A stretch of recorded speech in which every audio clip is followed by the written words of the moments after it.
لله نحمده ونستعينه ونستغفره ونؤمن به ونتوكل عليه ونعوذ بالله من شرور أنفسنا ومن سيئات أعمالنا من يهده الله فلا مضل له ومن يضلل فلا هادي له ونشهد أن لا إله إلا الله وحده لا شريك له ونشهد أن سيدنا وسندنا وحبيبنا وشفيعنا ومولانا محمدا عبده ورسوله صلى الله تعالى عليه وعلى آله وأصحابه وبارك وسلم أما بعد فأعوذ بالله من الشيطان الرجيم بسم الله الرحمن الرحيم والذين جاهدوا فينا لنهدينهم سبلنا وقال النبي صلى الله عليه وسلم المجاهد من جاهد نفسه أو كما قال عليه الصلاة والسلام صدق الله وصدق رسوله النبي الكريم. میرے محترم بزرگ اور دوستو، یہ ایام جو گزر رہے ہیں، آج ذی الحجہ کی پہلی تاریخ تھی، اب دوسری تاریخ مغرب سے داخل ہو چکی ہے. یہ ہمیں اللہ کے عاشقوں کی قربانی یاد دلاتے ہیں. اللہ کے عاشقوں نے اللہ کو راضی کرنے کے لیے قربانیاں دی، تب انہوں نے یہ مقام پایا کہ آج بھی ان کا تذکرہ ہے. ہمارے مرشد فرمایا کرتے تھے، شاہ کی مختص صاحب رحمۃ اللہ علیہ، کہ اگر انسان کا دوست ہو اور بڑا مخلص دوست ہو، جب ایک دوست دنیا سے چلا جاتا ہے تو دوسرا دوست اپنے دوست کے تذکرے کو زندہ رکھتا ہے، اس کا ذکر کرتا رہتا ہے، لوگوں کو کہتا رہتا ہے، بتاتا رہتا ہے. تو فرمایا کہ جنہوں نے اللہ تعالیٰ سے دوستی لگا لی تو وہ تو دنیا سے چلے گئے، لیکن رب کائنات چونکہ ہمیشہ رہنے والا ہے، انہوں نے ہمیشہ ان کے تذکروں کو زندہ رکھا.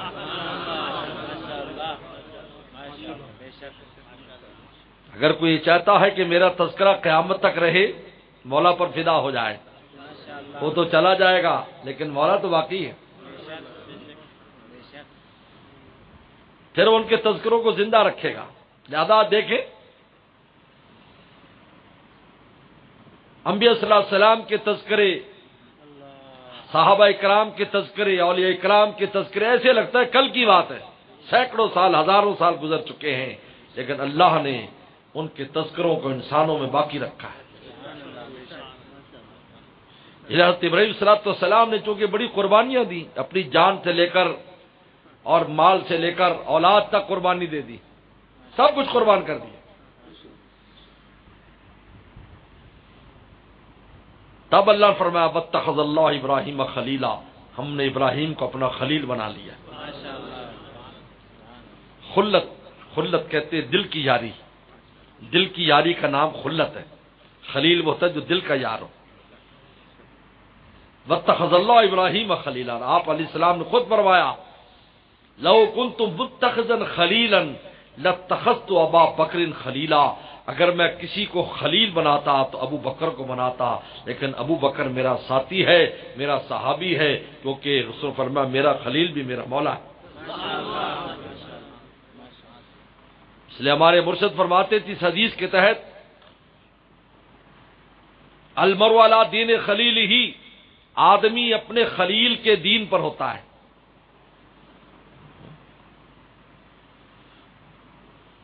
جیسا اس کے خلیل کا دین ہوگا جس سے اس نے دل لگایا ہے، ویسے اس کے اندر آ جائے گا.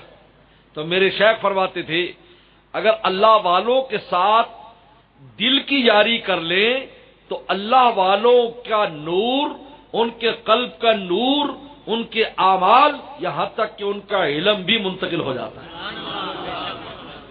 لیکن دل کی یاری چاہیے. اس کا مولانا رومی فرماتے دل مداح الا بمہر دل خوشاں، دل ان کو دینا جن کا دل اللہ کی محبت سے اچھا ہو گیا ہے، کسی اور کو دل نہ دینا بڑی مہنگی چیز ہے. یہ آج میں اور آپ ادھر پھینکتے پھرتے ہیں، یہ پھینکنے کی چیز نہیں ہے. گلی کوچوں کے اندر لیے پھرتے ہیں، بولی لگاتے پھرتے ہیں. چھوٹی سی ریکویسٹ موبائل پر آ جائے تو دل دینے کو تیار ہو جاتے ہیں. استغفر اللہ. جس دل میں اللہ نے کلمہ رکھا ہو، جس دل کے بارے میں فرمایا کہ اس دل کے ذریعے تم میرے تک پہنچ سکتے ہو، تمہاری پرواز، تمہارا جسم تو زمین پر ہوگا لیکن تمہارا دل ہمارے عرش کا طواف کر رہا ہوگا. تم ویسے جسم کے اعتبار سے زمین پر ہوگے، اپنے دل کے اعتبار سے آسمانوں پر ہوگے. اتنی قیمتی چیز ہے جو ہم ایسی دے دیتے ہیں، گلنے سلنے والی لاشوں پر دے دیتے، معمولی معمولی چیزوں پر دے دیتے، دنیا پر دے دیتے. چھوٹی چھوٹی چیزوں کو، دنیا کی چھوٹے چھوٹے سے مقاصد کو، دل کو لگا لیتے ہیں. پرانا ہو تو ہارٹ اٹیک ہو جاتا ہے. اس لیے دل دیا، دل نے مولا نے اپنے لیے دیا ہے. ایمان کی کنجی کلمہ طیبہ اس دل کے اندر رکھ دیا ہے. اتنا قیمتی چیز ہے یہ، جس کو کھولو گے تو اس میں سے کنجی نکلے گی، جس کنجی سے جنت کھلے گی. اور جنت وہ ہے ارض و آکار جس سماوات والارض، 7 زمین آسمان اس کے اندر آ جائے.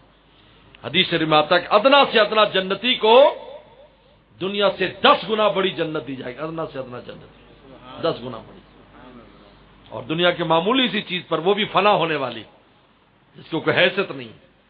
رسول اللہ صلی اللہ علیہ وسلم نے ارشاد فرمایا، صحابہ جا رہے ہیں، آپ نے دیکھا کہ ایک چھوٹا سا بکری کا بچہ مرا ہوا ہے، بکری کا بچہ مرا ہوا ہے. صحابہ کو جمع کیا، فرمایا بتاؤ کوئی اس کو 1 درہم کا خریدنے کو تیار ہے؟ صحابہ نے کہا حضرت مفت لینے کے لیے بھی کوئی تیار نہیں. فرمایا اللہ کے ہاں دنیا کی اتنی بھی قیمت نہیں ہے جتنی تمہارے نگاہ میں اس کی ہے. پھر اس کو تم دل دیتے ہو. دل مداح الا بمہر دل خوشاں، دل ان کو دینا جن کا دل اچھا ہو گیا ہے تاکہ تمہارا دل بھی اچھا ہو جائے. دل مداح الا بمہر دل خوشاں. واتخذ اللہ ابراہیم خلیلا، قربانی پر جان کی قربانی شروع ہوئی، آگ میں ڈالا گیا. جانا رکنی بردم السلام علی ابراہیم. ایسا اللہ کے ساتھ ایسا تعلق اور اعتماد تھا. حضرت ابراہیم صلی اللہ علیہ وسلم نے کسی نے پوچھا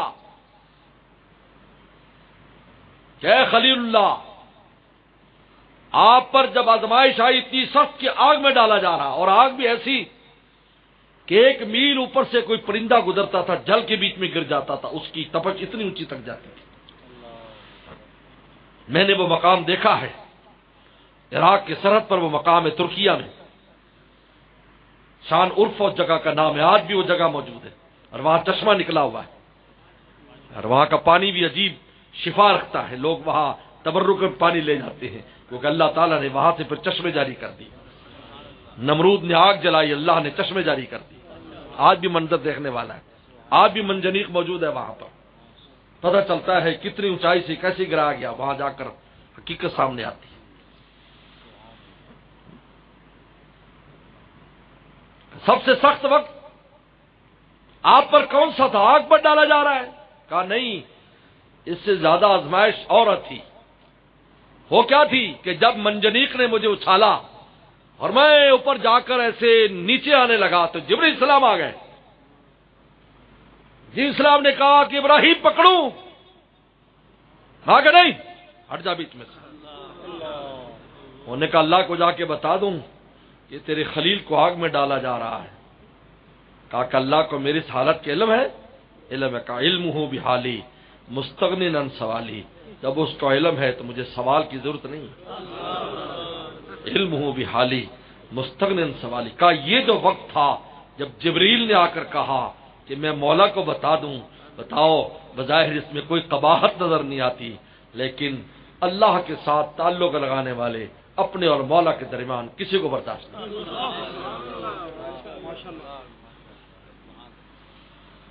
یہی وجہ تھی جب پیغمبر اسلام معراج پر گئے، جبرائیل آگے نہیں جا سکے، کہ یہاں آگے جاؤں گا میرے پر جل جائیں گے، آپ جانے، مولا جانے، اب آپ کی یہ غیر اللہ بیچ میں آ جائے، کوئی بھی ہو کی شکل میں، علمہ بحالی مستغنن عن سوالی، ایسے جان دے دی۔ اللہ فرمایا یا نار کونی بردم و سلام علی ابراہیم۔ مولا رومی عجیب بات فرماتے ہیں، لوگو تم مصیبت سے چھٹکارے کے لیے پہلے مصیبت کو دور کرتے ہو، پھر سمجھتے ہو تمہیں راحت ملے گی، لیکن میرا مولا وہ ہے کہ مصیبت کی شکل میں ہی راحتیں پیدا فرماتے ہیں۔ آگ رہی لیکن گلے گلزار بن گئی، آگ تھی، بجھی نہیں تھی، آگ تھی، لیکن اسے آگ نے وہ رسی کاٹ دی جس سے ابراہیم السلام کو باندھا تھا، اور کپڑے جلا دیے جو ان کے جسم پر تھے۔ لے حدیث شریف میں آتا ہے اولو من یکسا یوم القیامت ابراہیم، سب سے پہلے قیامت جس کو جوڑا پہنایا جائے گا وہ ابراہیم ہوگا، کیونکہ ابراہیم کا لباس آگ میں مولا کے لیے جل گیا تھا، سب سے پہلے ان کو جوڑا پہنایا جائے گا۔ اولو من یکسا، بخاری کی حدیث ہے، اولو من یکسا۔ دیکھو ایسا نہیں ہے کہ اللہ قربانیاں کسی کا رائے گاہ کر دے۔ آج ہم کہتے ہیں ہم قربانی تو دے دو، ملے گا کیا؟ اپنے دوست کے لیے قربانی دیتا ہے وہ بھولتا نہیں ہے، اپنے سیٹ کے لیے دیتا ہے وہ تجھے انعام اکرام دیتا ہے، گورنمنٹ کے لیے دیتا ہے وہ تجھے سرٹیفکیٹ دیتا ہے، سرٹیفکیٹ گورنمنٹ دیتی جناب یہ سرٹیفکیٹ ہے وفاداری کا، اور تجھے تمغے دیتی ہے، کبھی حیدر کا تمغہ، کبھی پاکستان کا، فلانے فلانے تمغے دیتی ہے۔ اگر مخلوق کر سکتی ہے تو خالق کو کیا سمجھتا ہے؟ وہ تو یہ تمغہ نہیں دے گا، تیری قربانی کو رائے گا جانے دے گا؟ سوال ہی پیدا نہیں ہوتا، سوال ہی پیدا نہیں۔ آج تک ایسا نہیں ہوا۔ جنہوں نے مولا کے لیے قربانیاں دی ہیں، اللہ کو راضی خوش اور کرنے کے لیے جنہوں نے ہر طرح کی مشکلات کو برداشت کیا ہے، اللہ نے راگا نہیں جانے دیا۔ دنیا میں بھی ان کو ایسی عزتیں دی ہیں کہ قیامت تک کے لیے ان کی عزتیں ہو گئی، اور آخرت تو آخرت ہے۔ دنیا میں تو پھر بھی جھوٹے حکمران، جھوٹے بادشاہ، جھوٹے خدا موجود ہیں، آخرت میں کوئی نہیں ہے۔ اس لیے جب پورا عالم فنا ہو جائے گا آواز لگے گی لمن الملک اليوم، آج سلطنت کس کی ہے؟ دنیا میں سلطنتوں کے دعوے کرنے والے بادشاہ ہو، آج کس کی سلطنت ہے؟ سب دنیا مری پڑی، سب مرے ہوئے ہیں، فرشتے بھی فنا میں، سب مقام فنا چلے جائیں گے۔ لمن الملک اليوم، آج کس کی سلطنت ہے؟ پھر خود ہی جواب آئے گا للہ الواحد القہار، ایک اس اللہ کی جو اکیلا ہے اور قہار اور غالب ہے۔ آواز آئی، پورے عالم میں سے آواز ہے۔ میرے دوستو، ابراہیم السلام کی قربانیاں، پیغمبروں کی قربانیاں، صحابہ کی قربانیاں ہمیں دعوت دیتی ہیں۔ اگر جب تک تم قربانی نہیں دو گے اللہ کو نہیں پا سکو۔ والذین جاہدوا فینا لنہدینہم سبلنا، جو ہمارے راستے میں مجاہدے کرتے ہیں، محنتیں کرتے ہیں، تکلیف برداشت کرتے ہیں، ہم ایک نہیں بے شمار راستے ان کے لیے کھول دیتے ہیں، جس سے چاہے ہمارے پاس آ جائے۔ سبلنا فرمایا، سبیل نہیں فرمایا، ایک راستہ بے شمار، ورنہ اللہ کا تو ایک راستہ اتنا بڑا ہوتا ہے، اربوں خربوں مخلوق بھی ایک دم چلے تو اس کے لیے پھر بھی کھلا ہو۔ فرمایا نہیں، سبلنا، بے شمار راستے ہم تم پر کھول دیں گے، لیکن تم ہمارے لیے مجاہدہ کرنا سیکھ لو، قربانی دینا سیکھ لو، جاہدوا فینا، کہ دیکھو ہم کیسے تمہیں نوازتے۔ اللہ کبھی قربانی رہ کر نہیں جانے دیتے، پھر ہمیشہ نام زندہ کرتے، ہمیشہ کے لیے۔ صحابہ اکرام نے قربانیاں دی، آج ان کا نام زندہ ہے۔ بلکہ فرمایا اصحابی کا نجوم ستاروں کی طرح، بیئیہم اقتدیتم اہتدیتم، کسی کا دامن پکڑ لو ہدایت پا جاؤ گے۔ ستاروں سے تشبیہ دی ہے، ہوگا جب سورج چلا جاتا ہے تو ستارے طلوع ہوتے ہیں۔ رسول اللہ چلے گئے، آپ سراجا منیرہ تھے تو ستارے روشن ہو گئے، آپ ستاروں کو پکڑ لو۔ اور یہ نہیں فرمایا فلاں فلاں مہاجرین کو، انصاریوں کو، خلفاء راشدین کو، عشرہ مبشرہ کو، بدریوں کو، احد والوں کو، حدیبیہ والوں کو، یہ نہیں فرمایا۔ اصحابی کر سارے میرے صحابہ، جن کو بڑے تھے، درمیانے تھے، چھوٹے تھے، انصاری تھے، مہاجر تھے، کوئی بھی تھے، میرے جس نے مجھے دیکھا ایمان کے ساتھ، کوئی بھی، کوئی استثناء نہیں ہے، کن نجوم، سب کے سب ستارے، کوئی استثناء نہیں کیا۔ صحابہ میں استثناء نہیں کیا جا سکتا۔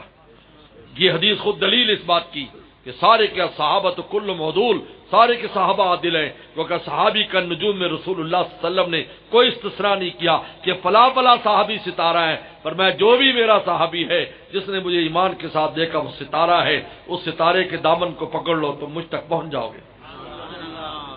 یہ قربانی کا اثر تھا نا۔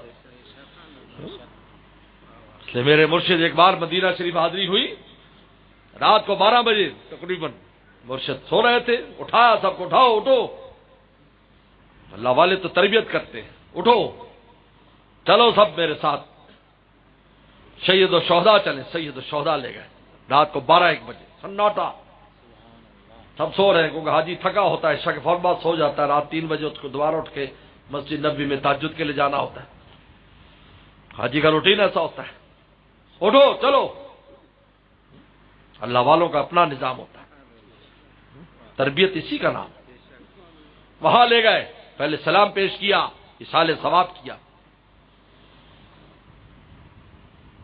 70 صحابہ اکرام جن نے ایک دن اللہ کو راضی کرنے کے لیے جان دے دی، ایک ہی دن میں جان دے دی، مولا راضی ہو جائے، ایک دن میں جان دے دی۔ قرآن نے کہا ہم نے صحابہ کی اتنی بڑی قربانی کیوں لے لی؟ فرمایا لیتخذ منکم شہداء، کیونکہ 4 جماعتیں جو جنت میں جانے والی ہیں ان میں ایک شہداء کی جماعت ہے، تو صحابہ میں ایک جماعت شہداء کی بھی ہونی چاہیے، صدیقین کی بھی جماعت بھی، شہداء کی جماعت بھی، صالحین کی جماعت بھی، اور خود پیغمبر بھی من النبیین والصدیقین والشہداء والصالحین، اللہ نے شہداء کی جماعت بنا دیا، صحابہ کو سرخیل بنا دیا کہ اگر تم شہداء کی جماعت میں جاؤ گے تو اس کے بھی ٹاپ پر اور اس کے بھی مقتدا اور اس کے اگلوں صفوں میں صحابہ ملیں گے، تم صدیقین کی جماعت میں جاؤ گے تو تب بھی صحابہ ملیں گے، تم صالحین کی جماعت میں جاؤ گے تب بھی صحابہ ملیں گے۔ لیتخذ منکم شہداء وَيَمْحَقَ الْكَافِرِينَ، اور کافروں کو جڑ سے مٹا دیں، کیونکہ جب کوئی قربانی دیتا ہے پھر اس قربانی کا اثر یہ ہوتا ہے جانے والا تو چلا جاتا ہے لیکن جس کے لیے قربانی دی وہ باقی رہتا ہے، وَيَمْحَقَ الْكَافِرِينَ، جڑ سے اکھاڑ دیں کفر، جڑ سے اکھاڑ دیا۔ اور آپ نے فرمایا عَيْشَ الشَّيْطَانُ أَن يَعْبُدَ الْمُصَلُّونَ، قیامت تک کے لیے جزیرہ عرب میں شیطان اس بات سے مایوس ہو چکا ہے کہ اب اس کی کوئی عبادت کرے گا، کوئی بت پوجے گا، قیامت تک۔ وہاں لے گئے، پھر ہمیں بٹھا لیا، ہم سے سوال کیا ہمارے شیخ نے، بتاؤ کل قیامت کے دن یہ دربار الہی میں پیش ہوں گے، ان کے جسم کٹے پھٹے ہوں گے، اللہ پوچھیں گے کیا ہے؟ اللہ تیرے لیے، جیسا کہ حدیث شریف میں آتا ہے، بخاری کی حدیث ہے، کہا کہ ہم کیا پیش کریں، ہم کیا قربانی دی؟ ہم تو اپنی حرام تمنا کو چھوڑنے کے لیے تیار نہیں، جو دل میں ابھرتی ہے، دل میں تمنا ابھرتی ہے اور حرام کی، یہ حرام کام کرنا ہے، ہم اس کو روک نہیں پاتے، اس حرام تمنا سے ہماری جان نہیں چھوٹتی۔ بتائیے کیا پیش کریں گے؟ دل تو فرماتے تھے دل کا خون تو پیش کر دو کہ اللہ تیرے، ہم نے اپنے دل کا خون کیا تیرے لیے، حرام تمناؤں کا خون کیا ہے، کوئی چیز تو پیش کرو۔ کیا پیش کرو گے بتاؤ؟ نہ ہمیں اسلام کے لیے مارے پڑی، نہ ہمیں اسلام کے لیے ننگا رہنا پڑا، نہ ہمیں اسلام کے لیے بھوکا رہنا پڑا، نہ ہمیں ایمان اسلام کے لیے دوسری تکلیفیں آئیں، کیا پیش کریں گے؟ ایک ہی چیز ہے نا کہ اپنے نفس سے ہم جہاد کر لیتے، نفس کی حرام تمناؤں پر عمل نہ کرتے، ہم دل کا خون کر لیتے، ہم یہ پیش کرتے اللہ اور تو کچھ نہیں ہے، لیکن میں دل کا خون اور دل کی آرزوؤں کا خون تیری خاطر کرتا رہا، میں یہ لا کر پیش کرتا ہوں۔ اور اللہ کے دربار میں کوئی چھوٹی چیز بھی پیش کر دی جائے تو اللہ اس کو بڑی محبت کے ساتھ قبول فرماتے ہیں۔ ہاں بڑی چھوٹی کا نہیں ہے، بڑی والی بڑی ہمتوں والے بڑی کرے، چھوٹی والا چھوٹی کا رسول فرمایا اگر تم کھجور بھی دے سکتے ہو اور پوری نہیں، آدھی کھجور بھی اگر اللہ کے راستے میں دے سکتے ہو تو دے دو، یہ بھی قیامت کے دن تمہارے اور دوزخ کے درمیان آڑ بن جائے گی۔ اندازہ کیجئے آدھی کھجور کی بھی وہ قدر کرتے ہیں تو ہمارے دل کے تمناؤں کے خون کی کیسے قدر نہیں ہوگی؟ جاہدوا فینا لنہدینہم سبلنا، فرمایا المجاہد من جاہد نفسہ، فرمایا کامل مجاہد وہ ہے جو اپنے نفس سے جہاد کرتا ہے۔ یہاں سے کام شروع ہوتا ہے کہ آپ کے دل میں ادھر ابھرنے والی حرام تمنائیں، آپ ان کی اس وقت کیا کرتے ہیں؟ آپ مولا کو دیکھتے ہیں یا ان کو دیکھتے ہیں؟ دل توڑتے ہیں یا مولا کا حکم توڑتے ہیں؟ آج ہم آسانی سے حکم توڑ دیتے ہیں، یار دل نہ ٹوٹے میرا، میرے دوست کا دل نہ ٹوٹے، دوست کا دل ہے، دوست کا دل نہ ٹوٹے، میرے یار کا دل نہ ٹوٹے۔ یہ بھی عجیب ہے، بعض میسج کرتے ہیں کہ جی اب میں جان چھڑانا چاہتا ہوں، دوسرا فریق کہتا ہے میں تو خودکشی کر لوں گا یا کر لوں گی تو مجھے تو گناہ ملے گا۔ عجیب شیطان عجیب چکر دکھاتا ہے، باڑ میں جائے، اور کرنی ورنی کچھ نہیں ہوتی، کسی نے آج تک نہیں کی، ایسی باتیں ایسی باتیں۔ میں نے لطیفہ اپنے شیخ کو سنایا تھا، 2 دفعہ سنا۔ عاشق معشوق کی شادی نہیں ہوئی اور ہوتی بھی نہیں ہے، ہو بھی جائے تو بعد میں عذاب گلے پڑتا ہے، نحوست ضرور گلے پڑتی ہے۔ اس کا ہر چیز لمیٹڈ ہے۔ ایک میں فارمولہ پیش کرتا ہوں، انسان پہلے سے حرام محبتوں میں، اللہ نے محبتیں بھی لمیٹڈ رکھی ہیں، جب کچھ حرام استعمال کر لو گے تو بعد میں حلال میں کمی آ جائے گی۔ کیوں بھائی، صحیح ہے غلط؟ جیسے رزق جو ہے وہ انسان کا حلال ہوتا ہے سارا، جب حرام سے لے لے تو حرام حلال سے کم کر دیتے، رشوت لے لی تو حلال سے آنے والا رک گیا، تو پھر اختلاف جھگڑے، یار اس کو تو پسند کی شادی تھی، دل پسند پہ جا کر یہ کھایا کرتے تھے گڑگلے اور کیا کچھ، لیکن آج اس کو کیا ہو گیا؟ خیر وہ دونوں پہاڑ پہ چڑھ گئے مرنے کے لیے کہ شادی تو ہو نہیں رہی، دونوں خودکشی کر، دونوں دوڑے چھلانگ مارنے کے لیے۔ تو جب وہ پہاڑ کے کنارے پر آیا تو محبوبہ رک گئی، عاشق کود گیا۔ انہیں کودتے کہا کیوں نہیں کودی؟ انہوں نے کہا محبت کبھی نہیں مرتی۔ جملہ محبت نہیں مرتی، محبت کبھی نہیں مرتی۔ تو اس نے بھی پیراشوٹ کھول رہا، انہوں نے کہا عشق بھی کبھی نہیں مرتا۔ دونوں ایک دوسرے کو فرار کر رہے تھے۔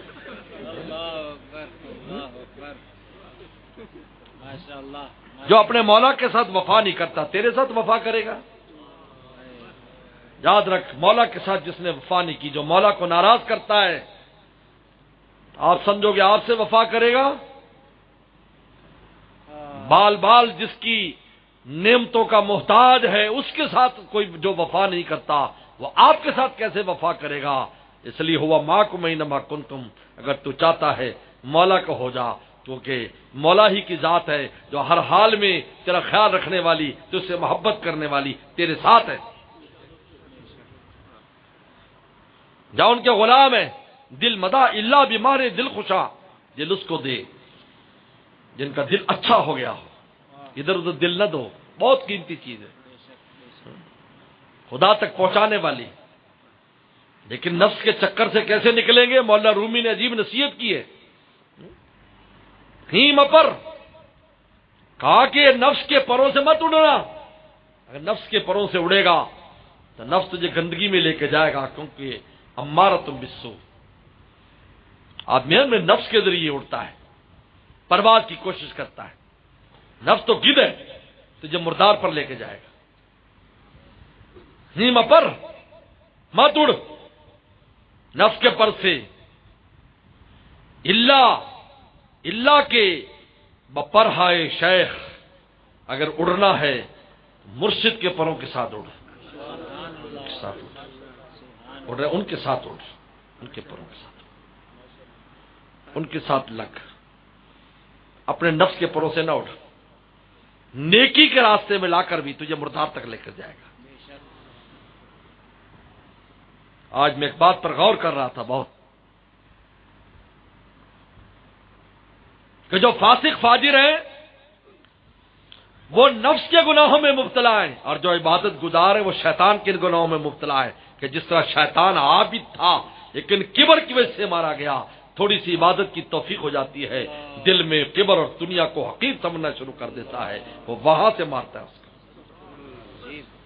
بہت نیک ہے او بس اللہ اللہ، کیونکہ یہ نفس مٹتا ہے شیخ کے ہاں مٹتا ہے، بزرگوں کے پاس جا کر مٹتا ہے، ورنہ مٹتا نہیں ہے۔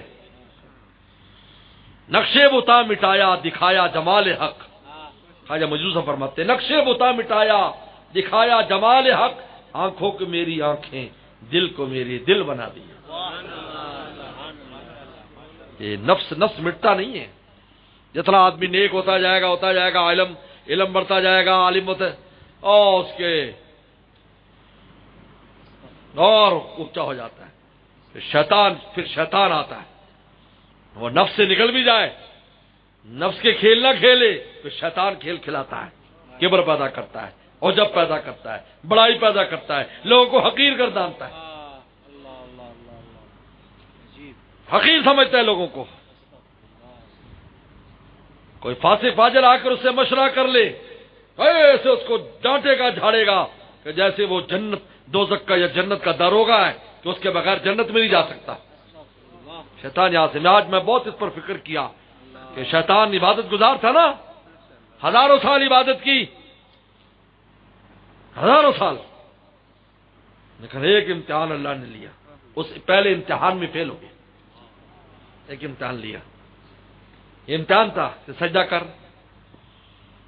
اور نالائق نے نہیں دیکھا کہ جبریل سجدہ کر رہے ہیں، میکائیل سجدہ کر رہے ہیں، عرش کے اٹھانے والے سجدہ کر رہے ہیں، جنت کا داروغہ سجدہ کر، جنت کا فرشتہ سجدہ کر رہا ہے، دوزخ کا داروغہ جو ہے وہ سجدہ کر رہا ہے، ساتوں آسمان کے فرشتے سجدہ کر رہے ہیں. انسان جمہوریت پر ہی چلو یقین رکھ لیتا، کتنے بڑے بڑے کر رہے ہیں تو میں ہوں بھی جنات میں سے، کان من الجن ففسق عن امر ربی، لیکن اس کے اندر عبادت کا غرور تھا. کہا میں اللہ مجھے میں اتنا نیک اور عبادت گزار، میں سجدہ کروں؟ خلقتنی من نار و خلقتہ من طین، مٹی ہے میں آگ کا ہوں، میرا تو میٹیریل بھی اعلیٰ ہے، میری نسل بھی اعلیٰ ہے. بعض لوگ نسل پر کرتے نا جی ہم فلانی نسل کے تم فلانی نسل کا ہے. اللہ فرماتے ہیں من ذکر و انثی، ایک مذکر ایک مؤنث سے تمہیں پیدا کیا ہے، تمہارے باپ کا نام آدم ہے، اماں کا نام حوا ہے، تم سب اسی کے اولاد ہو، تمہارا نسب پیچھے سے ایک ہے. یہ جو الگ الگ ہم نے قومیں بنا دی لتعارفوا، تاکہ آپ میں تعارف رہے، ایک دوسرے کا تعاون کرو، صلہ رحمی کرو، مدد کرو، اس لیے نہیں کہ تفاخر کرو. یہ لیے حضرت بلال رضی اللہ تعالیٰ عنہ یہ آیت اتری، ان اکرمکم عند اللہ اتقاکم. سنو صحابہ کی جماعت، بلال کو نہ سمجھنا ہے حبشی ہے، افریقہ سے آیا ہے، اس کا رنگ و روغن ایسا ہے. ہمارے ہاں سب سے معزز وہ ہے جو سب سے متقی ہے. جیسے بلال کے بارے میں آیت اتری، ختم کر دیا اس چیز کو. اس نے تفاخر کیا، لوگ تفاخر کرتے ہیں، فلانا تیز ہے تو فلانا تیز ہے، میں تو فلاں. استغفر اللہ، اتنی بری بات ہے. کیا ہے؟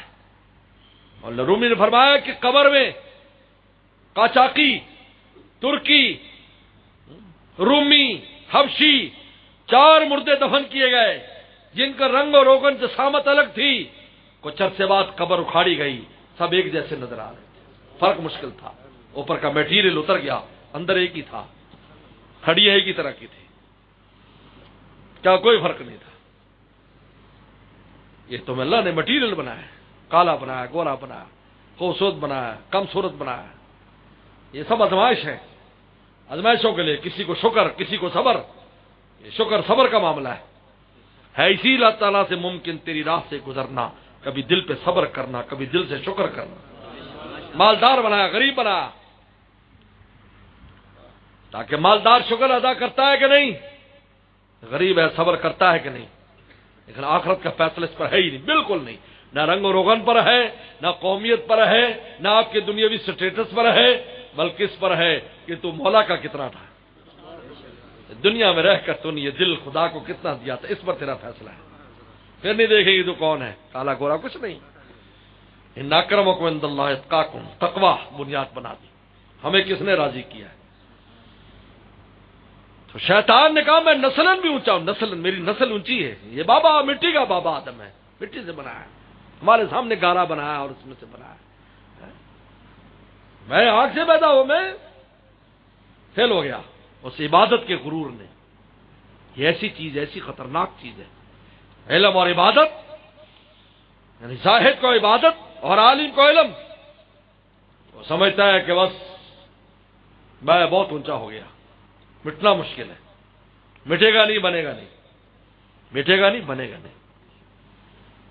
مولانا رومی بہت بڑا انسان تھا لیکن مٹا۔ شیخ کا بستر اٹھا کر پھر رہا ہے اسی قونیا میں جہاں بادشاہ سلام کرنے آتا ہے، وہیں پیچھے بستر، آگے شیخ جا رہا ہے، لوگ دیکھ رہے ہیں یہ رومی بادشاہ ہر مہینے جس کو خلعت دیتا تھا اور سلام کرنے آتا تھا پورے فوج کے ساتھ اور دعائیں لیتا تھا، اس رومی کو کیا ہوا؟ بھائی چنی شیخ ایک ادائے کو بگو، اتنا بڑا شیخ گلی کوچے میں اپنے پیر مرشد کے پیچھے پھرتا ہے۔ عشق آمد لا ابالی فتقو، جب خدا کا عشق آتا ہے بس پھر مٹھا کے رکھ دیتا ہے انسان کو، اس کو مولا راضی کرنا، اس کو دیکھنا مخلوق کیا کہتی، مجھے لوگ کیا سمجھیں گے، آج ہم نے یہ بھی مارا ہے، لوگوں نے یہ ہمیں مار گیا، لوگ کیا کہیں گے؟ لوگ تو جب تک قبر میں نہیں گھس جاؤ گے اس وقت تک کہتے ہی رہیں گے تمہیں، جب تک قبر میں نہیں چلے جاؤ گے لوگ کیا کہیں گے؟ لوگوں کے کہنے پر مومن نہیں چلتا، لا یخافون فی اللہ لومۃ لائم، اللہ کے معاملے میں کسی کی ملامت نہیں، ہزار دنیا ملامت کرے پرواہ نہیں ہے۔ میرے مرشد عارف باللہ شاہ حکیم اختر صاحب رحمۃ اللہ علیہ اپنے شیخ کی خدمت میں ایسے بیٹھے تھے، پڑھے لکھے تھے، حکیم تھے، حکیم اجمل خان کے خاص شاگرد ملک الحکمہ شیخ عثمانی ان کے شاگرد تھے، بہت اونچی حکمت میں بہت اونچا ہاتھ تھا میرے شیخ کا، دنیاوی تعلیم بھی تھی، دینی تعلیم بھی۔ شیخ کے وہاں ایسے مٹے تھے کہ جب بنوری رحم اللہ نے جب ان کو بعد میں میرے شیخ کی دادا پیر کی وفات کے بعد گئے اور اپنی مصنوعی شریف پیش کی تو حضرت دیکھ کر حیران ہو گئے، انہوں نے کہا آپ کے اشعار تو ایسے جیسے مولانا رومی کے اشعار ہیں۔ میرے شیخ فرماتے تھے شروع سے مولانا رومی رحمۃ اللہ علیہ کا مجھ پر فیضان رہا ہے، مولانا رومی کے بچپن سے عاشق تھے، چھوٹے سے، یعنی چھوٹے سے عمر تھی 7-8 سال کی تو حضرت تھانوی کے خلیفہ تھے ان کے محلے میں، ان سے قرآن پڑھتے تھے تو ان سے مصنوعی سنا کرتے تھے، کہ سمجھ نہیں بھی آتی تھی لیکن مصنوعی کا شاہ پر روتے تھے، خوب مزہ آتا تھا، 8-10 سال کا بچہ، اور وہ اشعار سنایا کرتے تھے مصنوعی شریف کے۔ تو حضرت بن نور نے کہا کہ آپ، تو پوچھا کہ آپ نے کہاں تربیت حاصل کی؟ کہا کہ شاہ عبد الغنی پھول پوری رحمۃ اللہ علیہ کے پاس۔ کہا کہ ان کے پاس تو میں اکثر جاتا ہوں، کہ حضرت کراچی ہجرت کر کے آ گئے تھے، ان کے پاس تو میں اکثر جاتا رہا ہوں لیکن میں نے آپ کو کبھی نہیں دیکھا۔ شیخ بن نوری نے کہا ہاں میں نے آپ کو کبھی نہیں دیکھا۔ کہا کہ حضرت آپ نے وہاں پر کسی کو دیکھا تھا جو برتن مانج رہا ہوتا تھا، فرش دھو رہا ہوتا اور حضرت کی مالش کر رہا ہوتا تھا؟ کہا کہ ہاں ایک جو ہے وہ لمبا سا جوان دھوتی باندھے اور بنیان پہنے ہر وقت حضرت کی خدمت میں اور لوگوں کی خدمت کر رہا اور سارے کام کر رہا ہے۔ کہا یہ حکیم وہی حکیم اختر ہے۔ کہاں اور کیا کہاں، پورے عالم میں یہ چپ رہے گی زبان خنجر، لہو پکارے گا ہستی کا۔ پورے عالم میں دنیا میں کون سی جگہ ہے جہاں فیضان اسی زمانے کا آدمی ہے، خدا پر فدا ہوئے، پورے عالم میں اللہ نے شورا اڑا دیا، دنیا میں کوئی جگہ نہیں ہے۔ آج بھی لاکھوں انسان، بلا شبہ لاکھوں انسان روزانہ حضرت کے بیانات اور کسی نہ کسی طرح کتابوں سے روزانہ استفادہ کرتے ہیں، روزانہ پورے عالم میں کوئی ایسی جگہ نہیں۔ اور یہ نہیں ہے کہ صرف پاکستانی، ہندوستانی، دوسری زبانوں میں 12 سے زیادہ زبانوں کے اندر حضرت کی تراجم ہے، کتابوں کے لوگ ترجمے کر کے آگے ہر زبان میں، ہر مشہور زبان میں حضرت کا ترجمہ ہے۔ اور حضرت نے لکھا کہ حضرت بنوری نے جب ایسے میری مصنوعی دیکھی تو اس میں ایک شعر دیکھ کر مست ہو گئے اور بار بار پڑھتے، کہا آپ نے یہ کیا شعر کہا ہے، کتنا خوبصورت شعر کہا ہے۔ کہا میں نے لکھا تھا کہ اہل حق آکس، کہ میں نے لکھا کہ اہل دل کون ہے؟ دل تو بھینس کے پاس بھی ہے، دل تو گھوڑے کے پاس بھی ہے، دل تو اونٹ کے پاس بھی، ہاتھی کے پاس بھی ہے، تو پھر اہل دل سب کو کیوں نہیں کہتے، خاص لوگوں کو کیوں اہل دل کہتے ہیں؟ کہا کہ اہل دل آکس کہ حق را دل دہد، اہل دل وہ ہیں جنہوں نے دل مولا پر فدا کیا ہے۔ اہل دل آکس کہ حق را دل دہد اورا کہ دل را می دہد، دل اسی کو دے دیا جس نے دل بنایا ہے، وہ اہل دل ہے، ورنہ دل تو سب کے پاس ہے لیکن ان کو اہل دل اللہ والوں کو کیوں کہتے ہیں؟ اس لیے کہ انہوں نے دل کس کی کیا فرمایا؟ حضرت بن نوری رحمۃ اللہ علیہ مست ہو گئے، بار بار اس شعر کو پڑھتے تھے کہ کہا کہ مختار صاحب آپ نے کیا کمال کر دیا، کیا آپ نے شعر لکھا ہے کہ اہل دل آکس کہ حقرا دل دہت اورا کہ دل را می دہت، اس کو دل دے دیتے ہیں جس نے دل دیا ہے، غیروں پر فدا نہیں کرتے، گلی کوچوں میں اس دل کو ویران نہیں کرتے، اس کی توہین نہیں کرتے۔ توہین ہے دل کی، دنیا کی کسی بھی پورا عالم بھی کسی کو مل جائے اور پوری دنیا کا مالک بن جائے اور اس کو دل دے دے، تب بھی دل کی توہین ہے، اس لیے کہ دل وہ ہے جس کو تجھے مولا ملنے والا ہے، اور مولا کا مقابلہ کوئی چیز کر سکتی ہے؟ جنت کا نہیں کر سکتی۔ حدیث میں آتا ہے کہ آدھے دوپٹے کی قیمت حور کی پورا عالم مل کر ادا نہیں کر سکتا، فرمایا ایک کوڑے کی زمین جنت کی، ایک کوڑے 2-2.5 فٹ کی، فرمایا پورا عالم اس کی جو ہے وہ قیمت ادا نہیں کر سکتا، تو مولا کی قیمت کون ادا کرے گا میرے دوستو؟ اس لیے کہ اللہ والے نے کہا تھا اللہ آپ کی کیا قیمت ہے تاکہ میں فدا کر دوں، اب آدھائی دونوں عالم مجھ پر فدا کر دے، تو فوراً یہ شعر کہا کہ قیمت خود ہر 2 عالم گفتئی، اے اللہ تو نے اپنی قیمت 2 عالم بتایا کہ 2 عالم فدا کر دوں، فرمایا کہ نرخ بالا کن کے ارزانی حروز اور مہنگے ہو جائیے، ہمیں تو سستے معلوم ہوتے ہیں، ہمیں تو سستے معلوم ہوتے ہیں کہ 2 عالم فدا کر دیں، آپ 2 عالم کے بدلے مل سکتے ہیں تو آپ سستے ہیں، لیکن ہم سے اتنی بڑی قربانی نہیں مانگی جا رہی، ہم سے تو یہ مانگا جا رہا ہے کہ یہ دل ہمیں دے دو، بس اس دل کو بناؤ، اس میں سے غیروں کو نکالو، توحید خالص پیدا کرو۔ ابراہیم السلام کا قصہ سنا کہ علم ہوں بحالی مستغنن عن سوالی، جبرائیل ہٹ جا بیچ میں سے، ان کو میری حالت پتہ ہے، تیری ضرورت نہیں ہے مجھے سوال کرنے کی۔ جانا رکونی بردم السلام علی ابراہیم۔ تو مولانا رومی فرماتے ہیں کہ ہیم اپر، نفس کے پروں سے نہ اڑنا، یہ تجھے مردار پر لے جائے گا، کیونکہ یہ مردار کھانے کا عادی ہے، یہ کرگس ہے، اپنی ذات کے اعتبار سے کرگس ہے، شاہین نہیں، اللہ کے مگر با پرے ہائے، با پر ہائے، شیخ کے پروں کے ساتھ لگ جاؤ تم اڑائے کہ تو وینی کر فر ہائے شیخ، جب تو لگے گا تب تجھے پتہ چلے گا شیخ کی روح کیسی ہے جس نے تجھے کہاں سے کہاں پہنچا دی، ایسے پتہ نہیں چلے گا آپ کو۔ آج لوگ کہتے ہیں مجھے کیا فائدہ ہوگا اللہ والوں کے پاس یا نیک لوگوں کے پاس میں بیٹھنے سے کیا فائدہ ہوگا؟ یہ ایسی سوال ہے جیسے پارس پتھر سے لوہے نے پوچھا تھا کہ بھئی تو کیسے مجھے سونا بنائے گا؟ انہوں نے کہا پوچھنے کی ضرورت نہیں، ساتھ لگ جاؤ پھر دیکھ لو کیسے سونا بنتا ہے، کیونکہ پارس پتھر وہ ہے جس کے ساتھ لگے تو سونا ہو جاتا ہے، پتھر لوہا لگ جائے سونا ہو جاتا ہے۔ ایک قصہ بھی لکھا ہوا ہے کہ ایک آدمی نے، اس کا پتا تھا تو وہ کچھ پہاڑوں پر ایسا کوئی پتھر تھے، تو اس نے چھٹی لی، چھٹی لینے کے بعد 4-5 گدھے لی، اس کے پیچھے لوہے کی زنجیریں باندھی اور پہاڑوں پر پھرنا شروع کر دیا زنجیریں لے کر، بھائی کہیں پارس پتھر لگے گا سونا بن جائے گا۔ 6 مہینے پھرتا رہا، 6 مہینے کے بعد کچھ نہیں ہوا تو واپس آ گیا، اب بلا تنخواہ 6 مہینے کی بلا تنخواہ چھٹی لی تھی، ان کا یار تنخواہ بھی گئی اور کام بھی نہیں بنا، تو اپنے جوتے اتارے، جوتا الٹا ہو گیا تو اس میں سے کیلیں چمک رہی تھی، انہوں نے دیکھا تو اس کی جو کیلیں تھی وہ سونے کی ہو گئی تھی، وہ پارس پتھر پر کہیں آ گیا اس کا پاؤں، وہ جو کیلیں لگی ہوئی تھی انہیں کیلیں نکالی اور بازار میں فروخت کی تو 6 مہینے کی تنخواہ ہی بنی۔ معلوم کا فیصلہ اوپر سے ہی ہوتا ہے، اتنی روٹی مل رہی ہے جتنا فیصلہ کر دیا، اور کھجل خاری مفت میں پڑی۔ کھجل خاری جیسے ایک ایرانی چلا گیا تھا نا وہاں دلی چلا گیا ایک ایرانی، تو وہاں نیا تھا، اس کو پیسے نے بھوک لگی تو وہ حلوائی کا حلوہ تھا، انہوں نے کہا یہ پتہ نہیں کیا چیز ہے، تو وہ پوڑیاں حلوہ، اس نے وہاں جلدی سے 2-4 پوڑیاں اور حلوہ کھا لیا، تو پکڑ لیا اس کو، سزائے تجویز ہوئی کہ اس کو منہ کالا کر کے گدھے پر بٹھا کر چکر لگایا جائے، چونکہ اجنبی تھا، مارا پیٹا نہیں کہ باہر کا ہے، چلو حکومتیں مقدمہ کر دیں گے قتل کر دیا یا کچھ اور کر دیا، انہوں نے کہا اس کو ذلیل کرو، تو ذلیل کیا، بعد میں ایران واپس کیا کہ انہوں نے کہا کہ ہندوستان کیسا ملک ہے؟ ہندوستان کیسا ملک ہے؟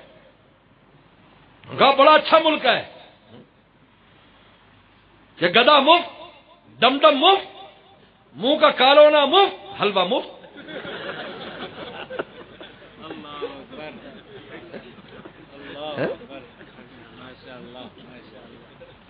تو پارس پتھر سے لوہے نے کہا تو کیسے بناتا ہے؟ ان کا ساتھ لگ کے دیکھ لیں۔ نقشے بتاں میں بٹایا دکھایا جمال حق۔ خواجہ مجذوب فرماتے ہیں، ڈپٹی کلکٹر انگریزی پڑھے ہوئے حکیم المتانوی پر فدا ہو گئے، اللہ والوں کو دل دے، حضرت یہ دل ہے، مٹا دیجئے مٹا دیجئے، نہیں کوئی اور خواہش تیرے در پہ میں لایا ہوں، مٹا دیجئے مٹا دیجئے، میں مٹنے ہی کیوں آیا ہوں۔ کلکٹر تھے اس زمانے میں، ان کے پاس کار تھی، اس زمانے میں کار تھی، اس زمانے میں جب تصور نہیں تھا کار کا، اس زمانے میں کار تھی۔ انگریزوں کی طرف سے بڑے افسر تھے، پورے ضلع کا بڑا کلکٹر تو بڑے بااختیار ہوتے تھے۔ اللہ والوں کے پاس چلے گئے، حکیم الامت تھانے میں ایسا مٹا دیا، او ہو حضرت نے نکال دیا ان کو ایک دفعہ خانقاہ سے، تو باہر بستر لگا دیا سڑک پر، پیغام بھیجا یہاں کیوں بستر لگایا ہے؟ کہا میں کلکٹر ہوں، یہ سرکاری جگہ ہے۔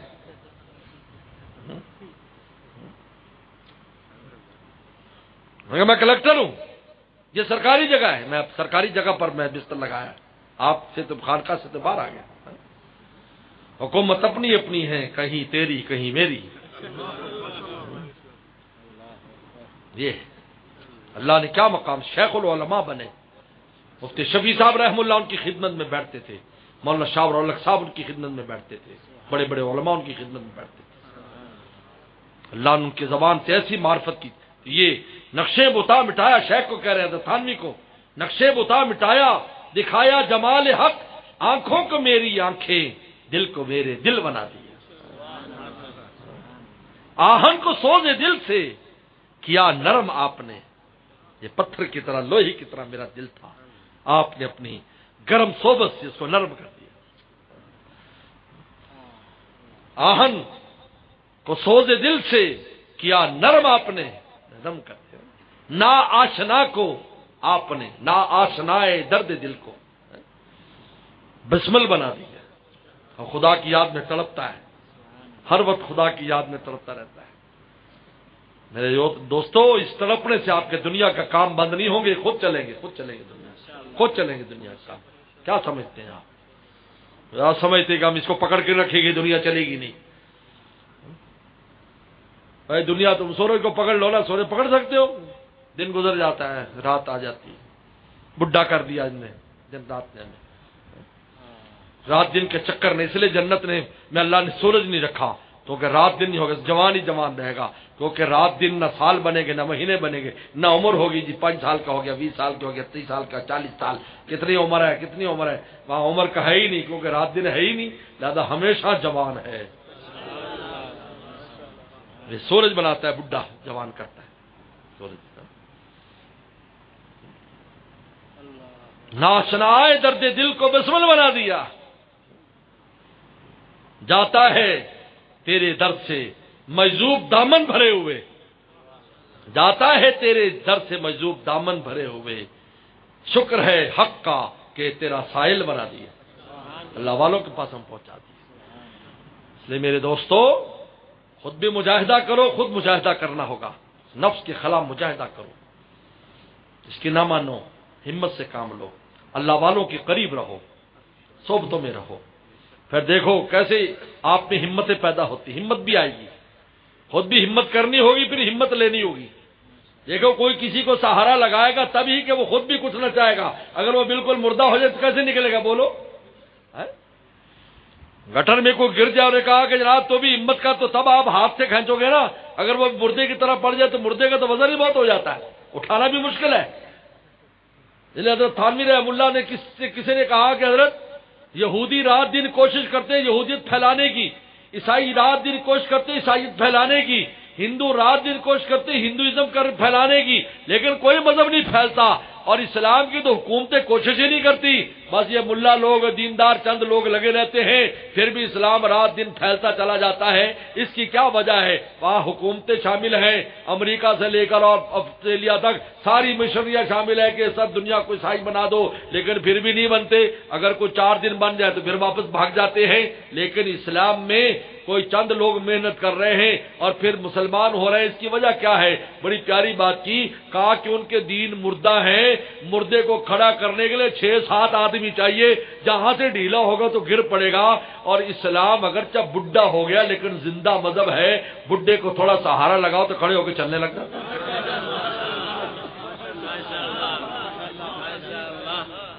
لہٰذا یہ چند لوگ، یہ ملا لوگ، یہ دیندار چند لوگ بھی اگر دین کا کام کر رہے ہیں تو اسلام پھیلتا رہے گا۔ حکومتوں کی سرپرستی کی ضرورت نہیں ہے۔ اللہ نے یہ احتیاط ہی نہیں رکھی کہ ان کی حکومتیں سرپرستی کریں گے تو پھر اگر کسی بھی کونے خدرے میں کوئی بھی اللہ کا پیارا دعوت حق دے گا تو اللہ تعالیٰ اسی میں برکت ڈال دیتے ہیں، اسی میں برکت ڈال دیتے ہیں۔ میں نے خود دیکھا افریقہ میں مفتی اعظم ہند حضرت محمود الحسن گنگوہی رحمۃ اللہ علیہ جنگل میں رہ جاتے تھے وہاں، اور جنگل میں ایک مکان بنایا تھا اور قریب میں کالوں کی بستیاں تھیں، ان میں دعوت دیتے تھے۔ روزانہ 10-10 20-20 آ کر مسلمان ہوتے، ان کو دین پڑھاتے، ایک ہفتے 10 دن میں ٹرین کرتے، پھر ہر ایک کو سائیکل لے دیتے، مبلغ بنا کر بھیج دیتے، وہ بیٹا وہ پھر لے کے آتا۔ بستیوں کی بستیاں مسلمان کر دی ایک شخص نے، لیکن رہتے جنگل میں تھے، بڑا خطرناک۔ تو گھاس اتنی بڑی ہوتی ہے کہ آدمی اس میں چھپ جائے، جانور ہر جگہ۔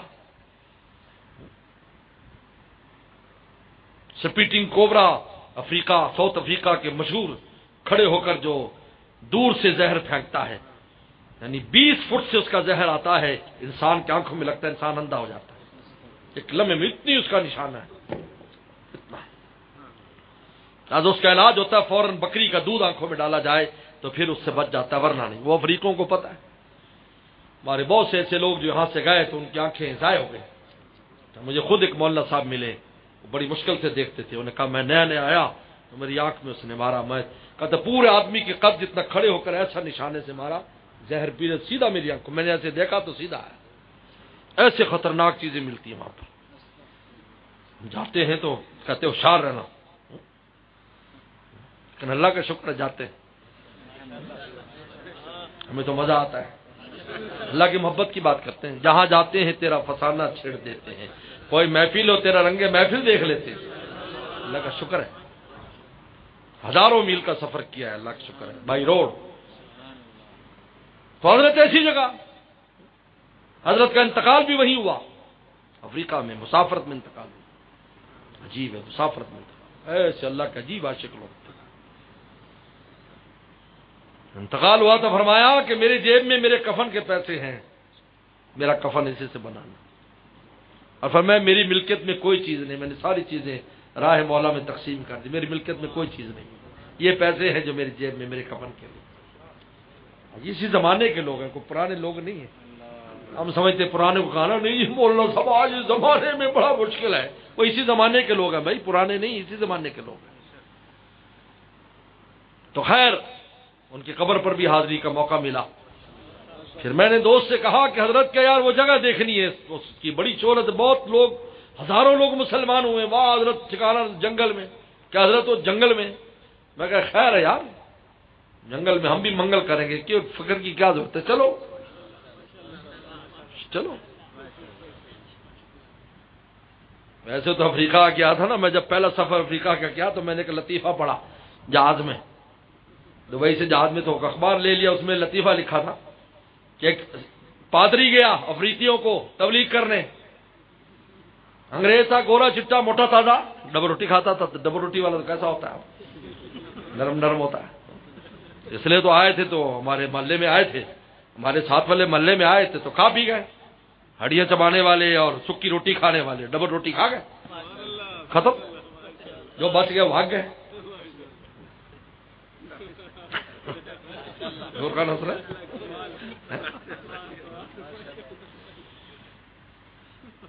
تو ہو گیا انہیں بیان، تقریر کی، سب افریقی جمع ہو گئے. آپ کو بتایا وہ تو آدھے ننگے ہوتے اور آدھے وہ ہوتے، سب جمع ہو گئے اور تقریر کی اس نے. اور زبان سیکھ کے گیا تھا، افریقی زبان میں، سہیلی زبان بولی جاتی، اس میں تقریر کی. کہا تم نے کبھی ٹیسٹ کیا مذہب کا ٹیسٹ؟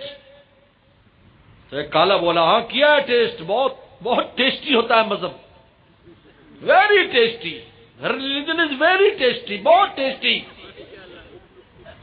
انہوں نے کہا اچھا. انہوں نے کہا یہ تو کام ہوا ہے، بس تھوڑا سا کریں گے تو کام بن، سارے عیسائی ہو جائیں گے جتنا مجمع بیٹھا ہے. انہوں نے کہا کیسے ٹیسٹ کیا ہے؟ کہ تم سے پہلے ایک گورا آیا تھا، ہم نے بھون کے کھایا، اتنا لذیذ کبھی نہیں کھایا، آج تیرے لیے سب تیاری ہے، بس جلدی ختم کرو پھر ہم آپ کو لے کے چلتے ہیں. پتا چلا جب اس کی ہڈیاں بھی کھا گئے. ہڈیاں نرم تھی، ڈبل روٹی کی ہڈیاں تھیں.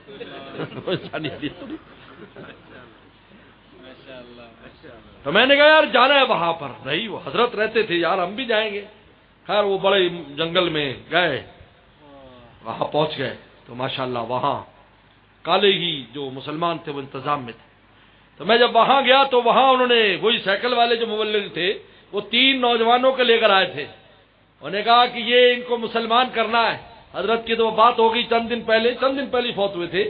یہ مسلمان کرنا ہے تو انہوں نے کہا یہ جو مولانا صاحب آئے ہیں پاکستان سے یہ کہیں یہ ان کو مسلمان کر دیں. تو پھر حضرت کی جو خان نشست تھی وہاں بیٹھ کر الحمدللہ میں نے ان کو کلمہ پڑھایا. اور میں اللہ کا شکر کیا کہ اللہ دیکھو جگہ کی دیکھنے کی برکت سے اللہ نے اس کام کی اس جگہ توفیق دی جا اتنے بڑے ولی اللہ کو اللہ توفیق دیتے. اللہ کا فضل عظیم ہے. حضرت شیخ الحدیث اکر رحمہ اللہ کے بڑے خلفاء میں سے تھے اور ہندوستان پورے کے سب سے بڑے مفتی تھے. فتاوی محمودیہ جن کا سب سے مشہور ہے، یہ وہی مفتی محمد گنگوئی رحمۃ اللہ علیہ. ان کے میں نے کراچی میں بھی زیارت کی. اس لیے میرے دوستو اسی زمانے کے لوگ ہیں جنہوں نے جو مولا پر فدا ہوئے، جنہوں نے اپنی حرام تمناؤں کا خون کیا، ہر وقت مولا کو راضی رکھنے کی کوشش کرتے رہے. اس لیے خود بھی کوشش کرے، اللہ والوں کی صحبت بھی اختیار کرے. پھر وہ جب دھکا لگائیں گے ان کا پر جب آپ کے پروں کے ساتھ ملیں گے آپ اوپر اڑیں گے، آپ گرگس پر نہیں مریں گے، اوپر جائیں گے. جیسے مولانا رومی نے کہا کہ فرمایا کہ باز سلطان کا شم نیکو پیم، اب میں جب سے شمس تبریز کی خدمت میں آیا ہوں اب میں شاہی باز بن گیا ہوں، شاہی باز بن چکا ہوں اور میں نیک ہو گیا ہوں. اور فرمایا کہ فارغ از مردارم گرگس نیم، اب میں مردار نہیں کھاتا اور میں اب گرگس اور میں گدھ نہیں ہوں جو مردار کھائے، اب میں باز ہوں جو زندہ کے ساتھ یاری لگاتا ہے، حی القیوم کے ساتھ یاری لگاتا ہے. وآخر دعوانا ان الحمدللہ رب العالمین.